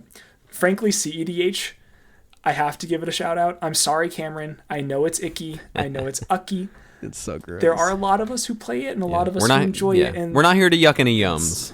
the reason why it's great is because it's like Pauper. It's affordable. Like you're playing Lion's Eye Diamond. Don't you ever say it's like Pauper. Here's the thing. How much do you spend on printer ink? Oh, that's fair. Because I feel like proxies are an important thing for us to talk about too in this. I feel like. Let's get into it. Yeah. I just wanna say real quick. I've never won a game of Magic or a game. Yeah, no, I've never won a game of Magic. Well, maybe when I played Commander, so I'll take that back. I've never played a game of Pauper where I just whined at my opponent. Yeah. You know, and that's my quarrel of CDH. Yeah, politics is really good when you're able to do something like, oh, I could counterspell your win attempt, but if I do that, the person who goes after you, I won't have interaction for them and they're just going to win. Why don't you show me your hand so I know if it's worth me doing this or not? Okay, other player, why don't you show me your hand? All right, how about we all agree to a draw so we all get 1 point in this tournament? That's very normal. Very normal in tournament CEDH. You know what I would do if someone said anything like that to me? If they said, I'll counterspell that, but... If someone started a sentence to me, I would start screaming. I would scream at the top of my lungs. It's not for everybody. If someone did that to me. It's not for Cameron. No. Cameron, no, not like scream at them. I would just go, I would be afraid. I genuinely, I'd be scared. But before we tie into proxies too, I think Cube is a good one for proxies. Oh, absolutely. Proxies. That's a great shout out. Yeah. Also, Legacy, frankly, is getting talked to about the it point last where week. most stores are proxy friendly, and that's just the way to play it. Vintage, shout out Vintage. That's how you play Vintages with proxies, unless you're a boomer and unk. With a baller collection. Fair. It's 6-7 collection. Yeah. Yeah. I technically used that correctly. Right. Did you? Technically, because it means nothing. So you can use it however. No, it's a good point about the affordability and accessibility is a huge piece of this. I'm in a position I don't make a ton of money, but we're pretty stable right now, and we had a nice busy season. I worked a bunch of overtime. I treated myself to a couple orders of just a couple Pauper cards, and I got another mail package in today and just looked at it all. And, look at these Rancors. Yeah, I got to pick up these See the Sign-Ons from you, Cameron. Oh yeah, brother. Yeah. You know, I'm expanding the collection a little bit, but I'm big spender, and it's a $27 order. You know, that's awesome. You know, I love that the Pauper, you can just get a pile of cards for $20. That's a huge appeal to me, especially someone who loves brewing and loves coming up with cool, wacky deck ideas and trying to, just get cooking. I'm cooking. Let me tell you, I am cooking. Thomas, I have to send you my Kenku Artificer deck that I've been working on lately. Oh, please. Oh, I would love to see that. I would love to work on that with you. That would be so much fun. It's so fun to splurge. At least for me, I get it. Bling's not for everybody. And bling in quotes. It's so fun to splurge in Pauper for the occasional $10 card or whatever. I picked up this beta fog, Zach. Oh, and it's that's just sick. cool. You know, I don't know how to get the light on it. So nice if your lighting wasn't so terrible. I put it in that stupid sparkling sleeve. And so I have just the beta fog and the sparkling sleeve, and it's so dumb. But no, I get that, Tom. It's exciting to like, oh, what am I missing for this deck? Oh, I just need to order $20 and I can have this deck. And that just compounds on itself in Pauper. You do that a few times a year, then all of a sudden you're just going to your Pauper monthlies with your friends, and then you're just like, man, we play this, we should start recording on conversations. And then all of a sudden you're like, I spent $20 here and there, and you're like, oh, I own the entire format. You know, it just happens. And I wanted to touch on a point too, that I just don't want to make it sound like that Pauper is just the home for disgruntled, grumpy Magic players, because like, God, that's what it kind of sounds like after this. There are your hippos. There are your hippos. There are your old men, grumpy Magic players. Oh, thank God, Hippo's not on this episode. I mean, shout out Hippo, we love you, but like, oh, happy birthday! Happy birthday, Hippo. Yeah, That's happy why he's birthday, missing James. it. Yeah, that's why he's missing it. No, there's a lot of really cool I people didn't who even really get enjoy there. Pauper. Yeah. Yes. True. And I just want to point out that's why I love this like LGS that the three of us have been going to. The three of us as me, Thomas, and Hippo. Zach, I have not seen you there yet. But there's these Thursday night Pauper events, and the first time we went there, where there was 10 people, that was the most they ever had. Then next week there was 12, then 14, then 16, and like we get like 10 to 20 people here, and it's like That's awesome. rotating 30 something different people that show up, and it's like it's a Thursday night in Bellevue, Tennessee, which is super west of downtown Nashville, and it's popping on Thursday nights, and it's a good mixture of there's your disgruntled hippos, your old retired competitive player. There's your God, that was mean. I almost said your washed out pro tour. Wow. Wow. That's so mean. I'm kidding. You still got moves. You still got I can moves. You still game. got Don't moves. you Don't worry. worry. My I biggest cannot my throw biggest my mistake is always deck registration. It's true. Not always. That's spirits. That's spirits call. That's very well, yeah, because I knew that was I knew it was the pick. But like but there's also like newer players that are really interested in the Pauper format. There's a good mixture of old veterans like Thomas and Hippo, like medium people. Like I've been playing the game for a little, like I guess a little bit, like 4 or 5, like 5-6 years now. Actually, Jesus. Okay, I'm towards the veteran side now. I'll give me that. No, I feel you. There's though. like then there's like newer players like Brute. Yeah. Like, and you got to play against Brute. Yeah, I loved him. Yeah, and he's a regular at the Thursday nights, and it's been a blast. It's crazy how good he is at Magic already. And there's even a lot newer people playing there than Brute, which is just wild to me. A lot of It's people cool coming that they're over from getting introduced to Commander. Pauper if it's fresh. Yeah. Like there's been Commander players that are interested because they see, oh, what's going on, and I don't know. It's really cool. I think it's good that we have this nice mixture, and I hope there's other places around the world that have a similar scene of just a healthy mix of group. Hey, it's a bit of an awesome experience. So Yeah, and I really do think that Pauper is like the best format to introduce new Magic players who only know Commander to constructed Magic and like 60 card Magic. It is the best, like, oh, why don't you come over here and try this? Because like if you introduce them with like a standard deck even, and they're like, oh yeah, I'm having a lot of fun with this. How can I build my own? She's like, well, first you need $400.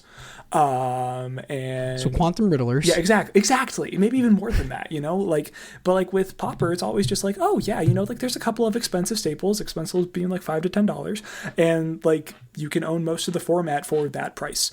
And like you can get someone started on like mono white weenie for like $20, you know, like including shipping and everything, like for whatever, like it's great. I think that the monetary part of it is definitely a piece of it, but I think that there's also a number of Commander players who are not strangers to spending money on expensive cardboard, and That's true. the price tag might not necessarily be an issue. Something that I had this thought around, like Universes Beyond and Commander versus Pauper, and introducing people to the game. I had this thought before we started tonight that I wanted to bring up, and this kind of perfectly kind of leads into it. If you're teaching someone who's coming from Commander and you choose Pauper, I agree that I think Pauper is a really good choice and potentially the best choice. One of the things I think Pauper does a really good job at teaching you how to do is just learn these fundamentals about Magic in a constructed setting. Kind of like how we talked about with Legacy Light with Carson last week, of just these like bread and butter of like how to cantrip, ponder, brainstorm, and preordain, how to like when to interact with your counter spells, how to use a lightning bolt in the most efficient way depending what kind of deck you are, understanding who's Fire blasting somebody from the field. understanding who's the beatdown, understanding your role in a matchup between like two mid-range decks. Like in a Jund Mirror, are you just going to aggro out a bunch of refurbished familiars, or are you going to hang back and try to have more writhing chrysalises? Like there are all of these different aspects, but they teach it on a much, because they're commons, it's teaching it on a much simpler level, like a plain, like simplifying things, not to dumb down the intelligence of the people learning, but so that the concepts are that much more digestible and are easily imprinted on fairly simple cards. Like Arbor Elf is a very simple card. 1 mana, 1/1, tap to untap a forest. But the level of the different ways you can use this card, the different amounts of mana you can create with it, with Utopia Sprawls and that sort of stuff. It's an elf for elf decks if you want to count towards that sort of stuff. Like there's a lot of different ways you can use it. I think you get to learn that without so much text on cards, without so many other context to think about, mostly monocolored or two-color contexts. The mana bases aren't that complicated most of the time, which is another huge point to teach people. Whereas if you compare it to like these newer commander cards, like these Universes Beyond sets that are also now in Standard, they're so wordy and complicated. They like once you get used to it, it can be fairly intuitive. Like there's a new Owl Spirit Mythic that I found out it was a spirit, and I was interested for Spirit in Pioneers because we haven't had like a mythic spirit in blue that's be cheap. Pioneer, it's from 2020. Oh, ha ha ha ha. Ha, very funny. I almost explained it to you too. You almost got me. But I was looking at it, it's got a lot of text on it, but like jumping into Standard where there's so much going on, and also like you have to track, you still are trying to, that's not a good point, Thomas, go back. There's so much going on in Standard in relation. It's similar to Commander in that there's so much card text, there's so much complicated stuff. Universes Beyond is pulling from that. I think that Pauper does a really good job of like you were saying earlier, Zach, of distilling everything through all these filters to get kind of this like much simpler, if I may, purer form of Magic. I think you can actually teach a new person Magic better through Pauper than you will ever have any chance to with Commander. There is just too much in Commander for a new player to learn, but Pauper is efficient, it's simple, it's straightforward, and you can grok it. Like you can get your head around it as a new player. And like that's my wife. That's how I first taught her how to play Magic with Pauper decks. She can play Elves. She's confident with Elves. She kicks my ass when I play Terror because I know that Elves is favored against Terror, so she just beats me most of the time. It's great. Oh yeah. And I wanted to touch on that. I like that point a lot, Thomas. So it's like these cards are easy on face value, but it doesn't mean the gameplay's bad. Like Magic's an inherently fun game. You look at Querying Ranger, it's simple text, but the skill ceiling on that card is quite very high. You start doing very tricky things. Like you start netting mana and like I'm gonna miss my land drops, and now I'm not missing my land drops. I'm doing stuff on my opponent's turn, my Querying Ranger. The card is complex as all can be with a couple lines of text, and I don't think there's a better way to just talk about like the complexity creep than Scintillus' story from our CubeCon recap of when he just got past this. It was the what do you call them? Like the double face marker cards that we have. They're like the blink cards that are in packs. Are those from the mystery boosters? No. Like just like the blink cards you get in packs when there's double face cards. Sorry. Okay, I thought it was like a. Never mind. Yep. So like they're made so like you write Delver secrets on there, and it's like your placeholder, and you grab your Delver from your box. He got like the Sephiroth, and it was all scribbled on like this tiny text on this blank card. And it was just like, then there was a line through it and it had more text underneath it. It was like, Jesus Christ. It was, I got to find that picture from it. I'll send it to you. It's hilarious. I'll post it in the Discord, or I'll make Silly post it. It was really, really, really funny. And that's just like, man, doesn't that speak to it? But then again, it's like, there's Querying Ranger. It's like, man, this card leads to really complicated board states. I was actually, there was a point at work today. I was rewatching coverage of Team Trios. And I was playing Matt Carthel with Nia Gates, and I'm just thinking like, dude, I'm taking forever on these turns because I was just put in these really tricky spots with like trying to make him block. So by Thraben a charm. So he would sack a spawn, and with the counter trigger on the stack, I'd exact enough damage to kill it with a Thraben charm. It's like, damn, these games are complicated and these cards aren't that wordy. Yeah. Yeah. I mean, your point about like cheap cards being intricate, buddy of mine, he also fits our kind of running theme of like old head unk former like tournament grinder. He introduced me to Value Vintage. I don't know if you guys Oh heard of yeah. Value Oh Vintage. yeah. Value Vintage is sick. It's just $30 decks. Like that's the only limit is you can only spend $30 on your deck, and it's just the vintage like legality cards. Yeah. So he showed me this deck that uses the cascade spells to cascade into channel. And then, so you have channel, and then you use Lich's Mirror. I don't know if you guys know this 5-mana artifact that This is cool. if you would lose the game, instead you shuffle your hand in like graveyard, and I think all permanents you control or something like that into your deck, and then you draw a new 7. But like channel is still in effect, and you're at 20 again. And so then you just it's so cool. Infinite, it's so like cool. You just relatively keep infinite through. channel lives. Yeah, you just keep finding the Lich's Mirror, and you keep going until you eventually find like it's like Goblin like Rocketeers or something like that. Something It's like the stupid mana that dump actually- to kill your yeah. opponent. Just something stupid and cheap that kills your opponent. Exactly, and it's so cool. I gotta play Rakdos Scam and Value Vintage. Yeah. It was sick. That's insane. It was so sick. Yeah, and I'm just like, I saw it on the wheel. You like spun a little wheel. I'm like, can I just play Scam? And he's like, yeah, cool. And I like won my first like match of Value Vintage. I'm like, I love Grief, and I'm like, I am no stranger to this card. it was, and my opponent was playing like Tolarian Terrors and Swords to Plowshares. It was so cool. Oh, very cool. So yeah, and Treasure Cruise, it was really really cool. So Pauper would be that is fine in another like Pauper. really cool format. Disagree. Is oh my god, Jesus, dude. Make white playable. Is there any like other like final notes or like wrap up points you want to make? And again, I just want to like drill in the spot. Like, I think Pauper is a great place for people who are like really fed up with the current competitive Magic system, or just feeling like they're getting priced out of the game. The frustration with really bad standard sets that are really expensive, or really expensive modern's finally looking okay, but damn, it's still very expensive. Primetime's gonna get And it. Pauper. Like, Primeval Titan, I and love you. You're flying too close to the sun, though, my boy. You can't. They're saw gonna kill that. you, my That was boy. funny. Icarus, no. That was good in the Discord. Whoever posted that was good. That was. And Pauper, the format is so healthy and diverse right now. Very fun, very cheap. It's very attractive to people who are fed up with Magic but still have a competitive itch to run. And there's been a lot of tournaments popping up. NRG of these common ground guys have been hosting these tournaments. Yeah, I heard they're pretty cool.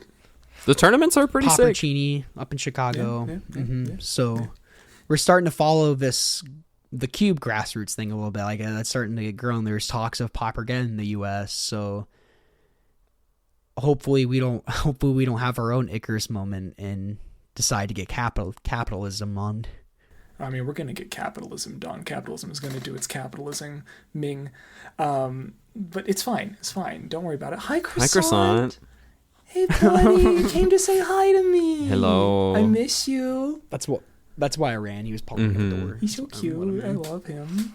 Yeah, he's on my lap here. I'll give you no, a I guess shot. One thing I was gonna want to say, we're frustrated with WotC. That's not new. We've been frustrated with WotC for a long time. It's just that we didn't realize like how bad it could get. But I do Maybe we're gonna be looking back on this in 3 years and be like, God, remember how good we had it? remember how good we had it. Yeah. Remember when Lorien Revealed was $2 and now they can't reprint it and it's $26 and Pauper's ruined? Nah, it's fine. I have my playset. It'll never leave my possession. Exactly. You have your playset. New players won't. That's fair. But no, what I was going to say rent is like, them. and you've already touched on it. Grassroots organizing. It's community building. It's the most important thing. It's the only way to escape the clutches of capital. My notes say capitalism. I meant to say WotC. Yeah, community building. Yeah, you guys know what I'm talking about. Yeah. I think we have a little bit of an idea. I think we might be kind of actively doing that, which is pretty cool. Yes, It's been very fun. Anyway. And then just support your LGS is kind of just my last real point that I want to like shout out. Like in order to do these grassroots events, we need to have places to host them. LGSs are like the best places to do that. Just buy a snack when you go, buy a pack, do something. Just every time you show up, like you're there, they're giving you a service, like pay for it. Like capitalism sucks. It sucks that we have to spend money everywhere we go. Like I personally hate that. And this is like something that I've had to like kind of get over a little bit. But like, yeah, if we want to build these, like, I know like second places is like kind of like a trendy term. Like we have that with our hobby. Like we have that with local game stores. We do. Like make sure that you support them, bring your friends, like make sure like that's where you like hang out and play and all that good stuff. Yeah, social connection is powerful. The elites can't stop us from organizing with each other. Get organized. They'll try for Pauper or whatever you want. I'm actively working on the whatever you want side of that, and I'm finding it quite. I'm finding it quite fulfilling. Brother. I've tried, and it's hard. It is hard. So, like, it is hard. Power to you, brother. just trying to bring people together. That's the goal. Heck. Yeah, and Pauper does a really good job of that. I think Pauper, Cube. Just these formats that you get to kind of, I guess I'll throw one last little thing in terms of not even just accessibility, but this format, with the format being in a good place, and this happens in other formats from time to time, but I think more so in Pauper than any other supported constructed format, you can succeed with a deck you came up with. As long as you are meeting the bar of, you have to make sure you can, you have a plan for the aggressive red decks, you have a plan for counterspell or tempo decks, and you have plans for these like long black grindy mid-range decks, and then an assortment of combo or graveyard. Like, cover the rules of engagement and you can win. There's the card pool is vast, and a lot of cards don't see as much of the light of day simply because of the competitive incentives that do exist on Magic Online or for big events like Pauper Get-In or these Pauper Cups at Magic Cons and things like that. So there's a lot you can do. I'm excited to dig into a little bit more of that too, with content and things like that. So yeah. Hell yeah. I use that example all the time, that Black Green Fog was a brew by Krubelinski at first, or I don't know if he made it up, but yeah, it was a brew at first, and Krubelinski hit a challenge with it, and all of a sudden that's the Fog deck now, So I say, I've been really good about cutting my likes out of I've mentioned this before. I've been really good about cutting my likes out. I just replaced them with instead. Very Midwest, yeah. Oh, you betcha. Is it don't you know? Oh, you betcha. Oh, I'm sorry. Well, I suppose. Oh, excuse me. Oh. I guess we didn't really touch on UB that much. I guess that's like a little. Very big we talk about that a lot on the show. Yeah, we've talked about it a lot on the show. What's your point, Zach? I have one more point about it. It's that Hit me, please. Universes Beyond is. Maybe I should have said something. I'm so sorry. I just am scrolling through my notes to see if there's anything else. And I'm I love this. There was one that I wanted to hit. I could do this for 2 more hours. I don't know if Thomas is. It was just this idea that we've mentioned a little bit about money. Money has been a topic. We're in a recession. Like you're not going to hear that on like major like media outlets because like stock market up or whatever, and like the R word causes fear, and then people sell, and then it gets bad for everybody. But like we're in a bubble. We're in an AI bubble. AI is not delivering on the promises that everyone is out here selling. There's a bunch of schmucks like Sam Altman who are actively ripping people off, and they're getting away with it. And it's just all built on hot air, and there's nothing there. It's going to collapse within the next like year or so. And people feel this. Real people like us on this call, we're feeling it. Like we're feeling like the pressure here at the bottom of the economy, but like all those people at the top, they're going to start feeling it when they don't see a return on those investments and they try to get out and everything collapses. Because of this, there are people who are looking for alternatives. I think this is where speculators and whales come from. Whales are a little different than speculators. If you just like love a hobby and you have like the money to like spend enormous amounts on it, good for you. I'm happy that you're like secure. If you're happy and you're not hurting anyone, go for it. Exactly. And like WotC needs you, and like we need you as like a community of Magic players who love this game. We need people to spend boatloads of money on it, Yeah, exactly. It is there's a relationship there. But like speculators, and I know we see this in like Pokemon especially, but we are now seeing it in Magic, where it's just people who are buying, especially these Universes Beyond products, because they're being marketed. Like the One Ring was huge. Like the one of One Ring was massive. Post Malone buying it for like $2 million or whatever.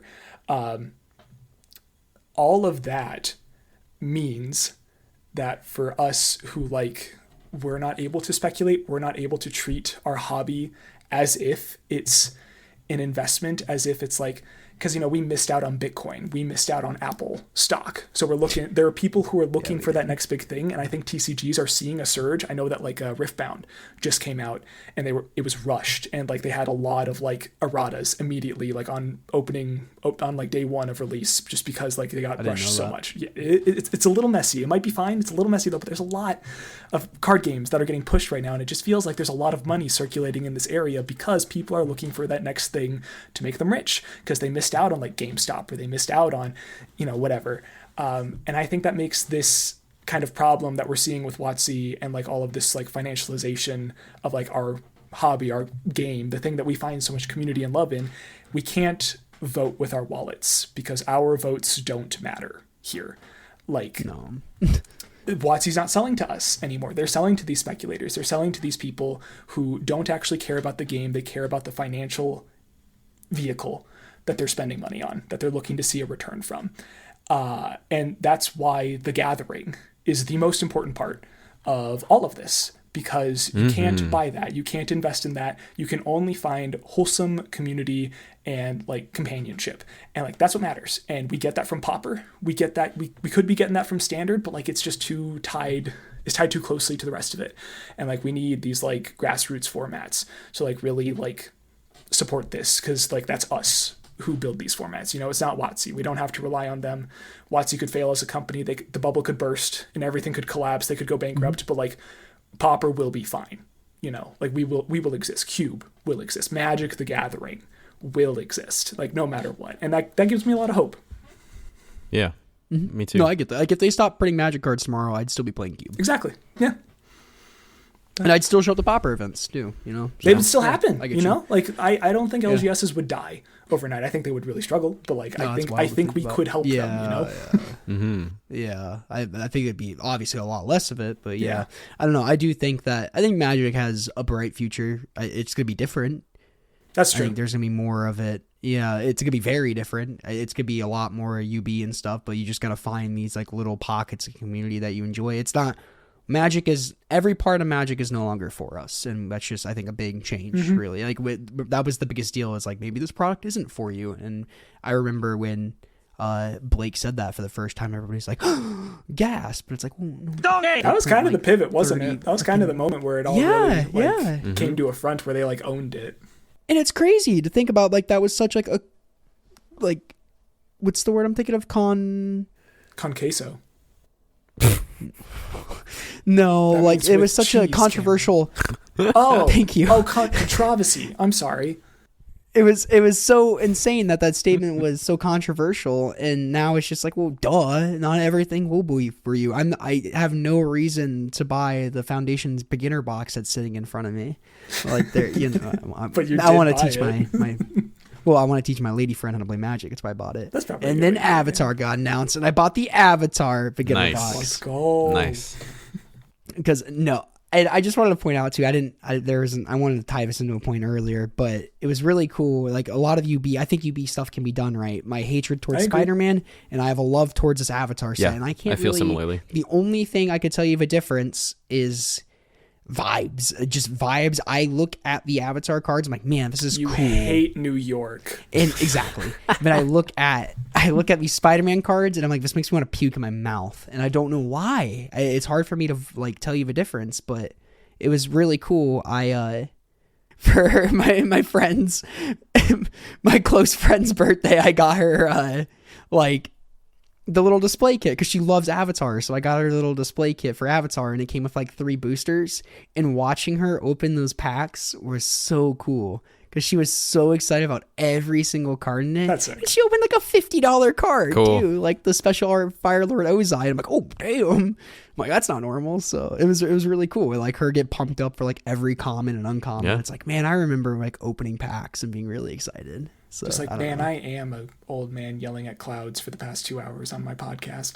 yeah, everybody. I want you to know that in my This notes, is the instant. I want that experience for people. I hope the universe I do is beyond. too, It seems that it is having the intended effect, and I hope that it continues to, of bringing some percentage of these IPs fan bases into the game. And I think Which is good. that is Right? ultimately good. It is growing the game, as they said, maybe to some less. It wasn't taken the best way initially when that phrase was kind of thrown around immediately from the established Magic base. But I think it's shown that when it's executed really well, like Lord of the Rings, I think was a really strong Lord of the Rings, Warhammer. They're like slam The dunks. Hobbit's gonna be great. Yeah, the Hobbit. I'm so excited for the Hobbit set, and I hope, honestly, I've shared this before. I hope that is something like a modern set, so they can pump up the common power level a little. Just like they did for Lord of the Rings. I hope we get Lori Yeah. reveal. Yeah, exactly. Like stuff like that. So Maybe we get our Lori reveal. that could be Masters pretty reframe. cool. Who knows? like help control prices, like Modern Master style. Yeah. Yeah. It's just cool that, like, because of like UB, it's like I get to teach Magic. Like I get to teach like this girl I really really like. I get to teach her to play Magic, and she's like interested in the cards and stuff. It's like that's freaking sweet. Yeah. You know? And yeah, so it's cool. So there you go. It's not all gloom and doom. No. It's just different. We're more mainstream now, and there's consequences for that. Honestly, yeah. Go play Pauper. Play Pauper. Yeah, come play Pauper with us, fam. Pauper. On January 31st at Game Night in Columbia, Tennessee, the third Common Ground Cup. Speaking of cool grassroots tournaments, it's going to be a lot of fun. We hope to see a bunch of y'all there. I guess if you made it this far, thank you so much for listening. If you got any comments, questions, concerns, you should join our Discord. It's really sick. You can go bug Zach in there at BabySoft. So If you got any if you're not a Discord person, commongroundmtgpod@gmail.com is our email. You can send us our questions. And Jesus, I am so sorry, Pascal. I ignored you for 4 months. I feel so bad. That's okay. we kind of That's answered okay. all of I his hope you questions, enjoyed. though. I hope you enjoy. We kind of did. I really hope you enjoyed the fog episode and your response that you get 4 months later. Oh my god, terrible. But I don't have any more thoughts. I don't know. I like playing Pauper. Oh Yeah, shoot! I'm I just excited. missed. I look forward to Thursdays. Hold on, Cameron, Thomas. I'm so sorry. I have another 5 pages of notes I just found. Can we go for like another? Oh, well, wouldn't you look at the time? We have nothing to lose but our chains. Zach, thank you so much for being on the podcast. They're trying to quiet me. They're trying to silence me. Thanks for being on the podcast. Anyway, play Pauper. Play Pauper. Buy from WotC. Buy from WotC. Play Pauper though. Play Pauper.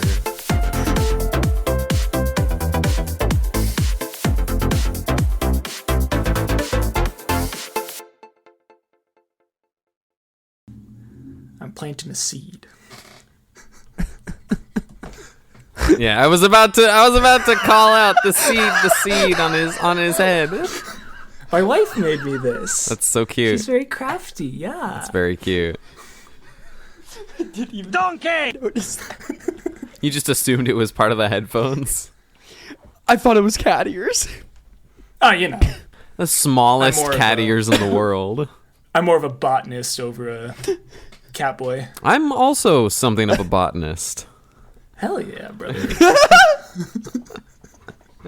Oh, I like.